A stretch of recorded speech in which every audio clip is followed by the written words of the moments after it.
Olá pessoal, eu sou a professora Thalita, professora de língua portuguesa. E hoje então a gente vai falar sobre língua, tecnologia e sociedade. Imagino que vocês devem estar se perguntando o que esse título quer dizer. Também imagino que vocês ficaram, tá, mas ele está falando da língua na sociedade, mas a gente já viu essa questão da língua na sociedade. Mas o que a gente vai ver agora? A gente vai entender como que a linguagem ela funciona em diferentes contextos. Como assim contextos? Por exemplo, o contexto que eu estou inserida agora é um contexto de uma aula. Então a minha fala, por exemplo, a minha escrita, ela tem certo formato. Agora, é diferente, por exemplo, se eu estou conversando com um amigo meu. Obviamente, a minha linguagem, a minha fala, a minha escrita, ela vai ser completamente diferente.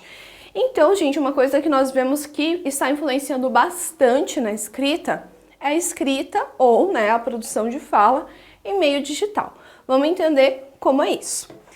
Então, nós sabemos justamente o que, gente? Que a linguagem, ela é um fenômeno social e que, portanto, carrega consigo as marcas e os reflexos da sociedade que a utiliza. Leia o cartoon a seguir e reflita sobre o uso da linguagem no contexto apresentado. Então vamos ver qual é esse cartoon.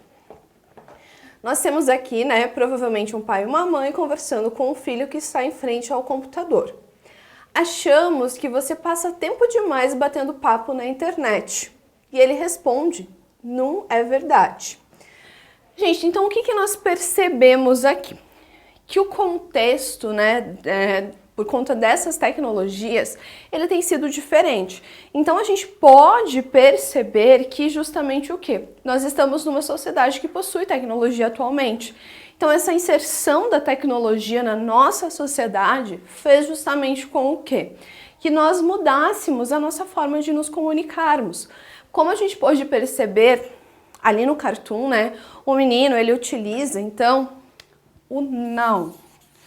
Eu tô lendo, gente, justamente de forma assim, para vocês perceberem, né, que ele, na verdade, está substituindo o nosso não.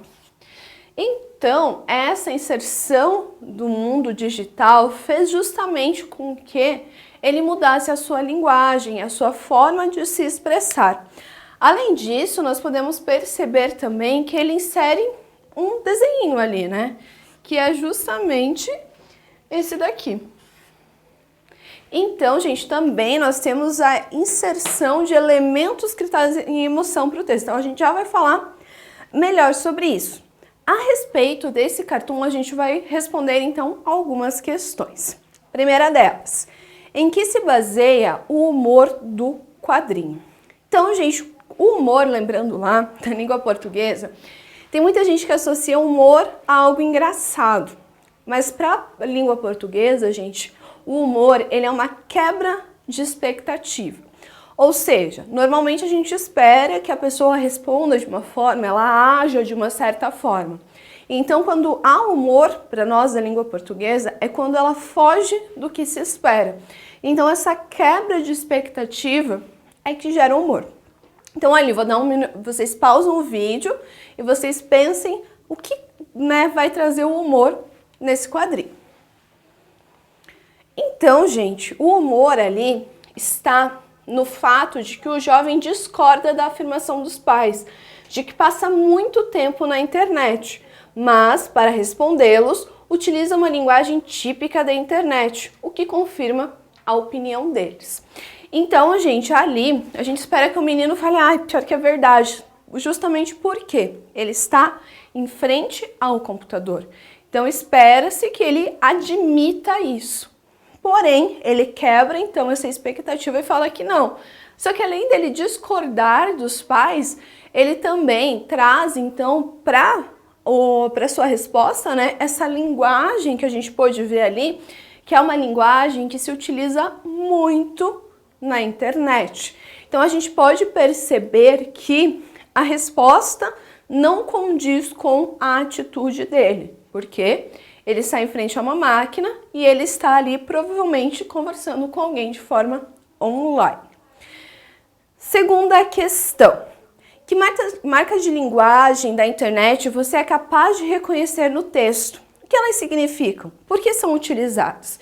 Então, nós temos 3 perguntas em uma. Então, peço que vocês pausem o vídeo também e pensem nas respostas. Vamos lá então, gente. O que nós temos de marcas ali? Na fala da personagem adolescente, há 3 marcas de linguagem digital. O uso do não, que eu vou ler dessa forma para, colocar bem a forma que ele escreve no lugar de não. E o com EH no lugar de com acento. Ambos utilizados para facilitar a digitação e evitar o emprego dos acentos gráficos. E também o uso dos emoticons, representação de uma expressão facial de descontentamento utilizando símbolos gráficos. Ou seja, gente, o que nós percebemos ali? Primeira coisa, ele pega esse som nosso nasal composto pelo tio para facilitar na hora da digitação, porque teria que apertar uma nova tecla. Ele prefere, então, manter ali somente nas letras. E além disso, gente, uma coisa que traz muita expressividade, então, nesse meio digital, é a inserção, então, dessas carinhas. Aqui, gente, obviamente, nós estamos lá no começo da internet, quando a gente usava os símbolos, que nós temos ali no nosso teclado para representar. Então, sei lá, eu quero representar alguém sorrindo, alguma coisa assim. Atualmente a gente sabe que esses bonequinhos, eles são, gente, animados. Então eu tenho o formato de um rosto. Qualquer celular atualmente, ele possui, esse rostinho ali amarelinho, que fica mais fácil da gente saber. Também, gente, essa questão dos acentos é bastante comum na internet as pessoas substituírem o acento agudo pelo H.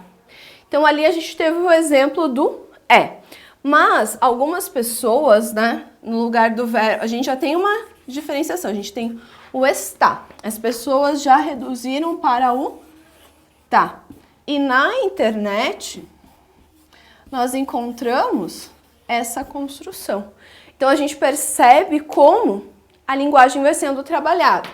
O que acontece, gente? Essa primeira redução aqui do verbo, ela acontece para facilitar a nossa comunicação.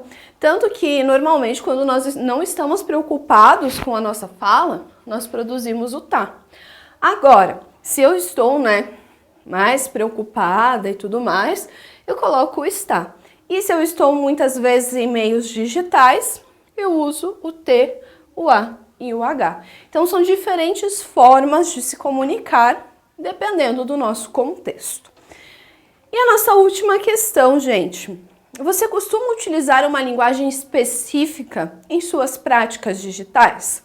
Por exemplo, quando você está em alguma rede social, você costuma usar uma linguagem específica? Ou você é aquela pessoa que escreve de forma correta? Dá um tempinho para vocês pensarem. Bom, gente, vou falar o que eu faço. Eu sou uma pessoa que eu ainda sou bem presa, obviamente, por ser professora de língua portuguesa, eu sou bem presa ainda a escrever toda a palavra. Porém, gente, algumas coisas eu vou reduzindo. Então, por exemplo, não vou escrever você. Eu utilizo, obviamente, o VC. Por quê? É mais rápido de digitar. Então, isso acaba facilitando a minha comunicação.